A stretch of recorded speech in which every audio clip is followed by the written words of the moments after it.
విశ్వంలో తిరుమలకు సమానమైన సరితూగగల దేవుడు శ్రీ వెంకటేశ్వర స్వామి ఒక్కడే అని ఈ పద్య వివరణలలోకి వెడితే తెలుస్తుంది. వెంకటాద్రి సమస్థానం బ్రహ్మాండే నాస్తి కించన వెంకటేశ నమోదేవో న భూతో న భవిష్యతి.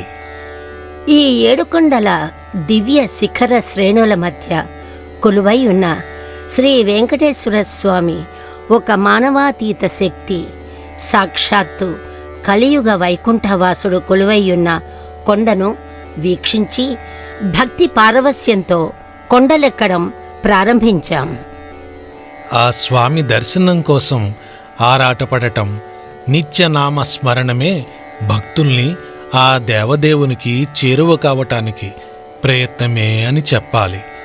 ఓం నమో వెంకటేశాయ, ఓం నమో వెంకటేశాయ అంటూ కొలిచిన వారికి కొంగు బంగారమైనట్లు సుఖదుఖాలమయమైన ఈ మానవ జీవనయానంలో అనునిత్యం మాపై కృపను చూపిస్తూ కాపాడాలని కోరుకుంటున్నాం.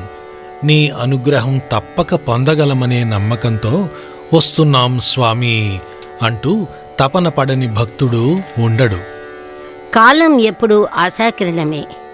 ఈ ఏడుకొండల ప్రయాణం మనసును ఉల్లాసంతో, కర్తవ్య ఉత్సాహాన్ని నింపుతూ, నిండు దీవెనలు స్వామి అందిస్తాడనే నమ్మకంతో, మంచి ఆలోచనల స్ఫూర్తితో నడిపిస్తాయి.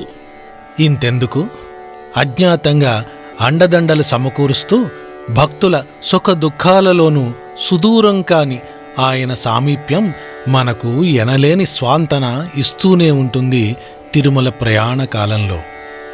అయితే పరిసర ప్రపంచం తన ఘనకీర్తుల పరిధులు దాటిన ఆలోచనల మూలకంగా ఆ పరమాత్మ ఉనికిని, పదధ్వనిని పసిగట్టలేకపోతున్నాం. ఆశలతో బంధింపబడుతున్నాం. కాని ఈ తిరుమల ప్రయాణం విరబూసిన సత్యాన్వేషణ.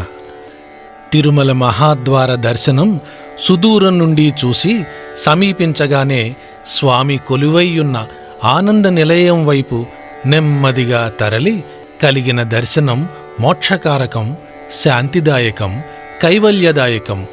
ఆపదముక్కులవాడా గోవిందా గోవిందా అంటూ ఉపకార చింతన కలిగించే సంతోషం అనన్య సామాన్యమైనది.